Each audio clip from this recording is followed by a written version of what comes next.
New Karachi town میں خدمت کا سفر جاری ہے اور اس سفر کے جاری ساری پر یقینی طور پر اہلیہ نے نیو کراچی ٹاؤن کو ایک صاف ستھرا ماحول اور بہتر سفری سہولتیں میسر آ رہی ہیں۔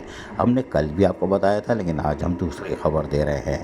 چیئرمین نیو کراچی ٹاؤن محمد یوسف نے سیکٹر 11D جامع مسجد توحیدی کے اطراف جاری روڈ کارپیٹنگ کے کاموں کا جائزہ لیا۔ اس موقع پر union committee chairman UC9 vice chairman Hanzal Ullah Qureshi, XEN B&R Ishtiaq Hussain in-charge B&R، Faisal Sakhir in-charge Safdar engineer Sajid اور دیگر متعلقہ افسران اور علاقہ معززین کی بڑی تعداد موجود تھی۔ چیئرمین نیو کراچی ٹاؤن محمد یوسف نے روڈ کی تعمیر کا جائزہ لیتے ہوئے افسران کو ہدایت دی کہ سڑک کی تعمیر میں میٹیریل کی خاص خیال رکھا جائے، اس لیے کہ یہ دوررس یعنی پائیدار رہے۔ ایسا نہ ہو کہ ایک ہی بارش کے قطرے میں انا للہ و انا الیہ راجعون ہو جائے۔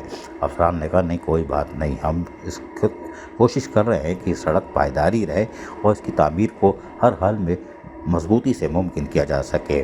چیئرمین نیو کراچی ٹاؤن محمد یوسف نے اس موقع پر عوام سے بات چیت کرتے ہوئے کہا کہ نیو کراچی ٹاؤن میں تعمیر و ترقی کا سفر شب و روز جاری ہے۔ منتخب نمائندے عوامی مسائل سے بخوبی واقف ہیں اور محدود وسائل میں بلدیاتی مسائل کو حل کر رہے ہیں۔ نیو کراچی ٹاؤن میں عرصہ دراز سے اندرونی سڑکیں اور گلیاں ٹوٹ پھوٹ کا شکار تھیں اور عوام کے لیے پریشانی کا باعث بنی ہوئی تھی۔ جماعت اسلامی کے منتخب نمائندوں نے عوامی پریشانی کو دیکھتے ہوئے نیو کراچی ٹاؤن کے مختلف علاقے sector 11E، sector 11G، sector 11D اور سیکٹر 11F میں بیک وقت سڑکوں کی تعمیر کے کاموں کا آغاز کیا ہوا ہے اور اس ہفتے میں تعمیر ہونے والی سڑکوں کا باقاعدہ افتتاح کیا جائے گا۔ انہوں نے کہا کہ نیو کراچی ٹاؤن کو مسائل سے پاک کرنے اور عوامی خدمت فراہم کرنے والے اداروں سے مسلسل رابطے میں ہے اور علاقے میں موجود واٹر سیوریج کے مسائل کو حل کرنے میں بھی مصروف ہے، کیونکہ یہی وہ چیز ہے جو کہ سڑکوں کی بربادی کا باعث بنتا ہے۔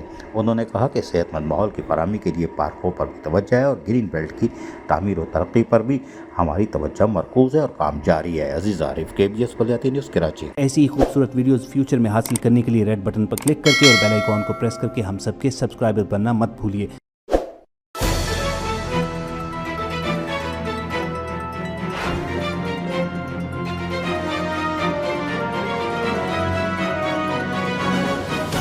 KBS بلدیاتی نیوز۔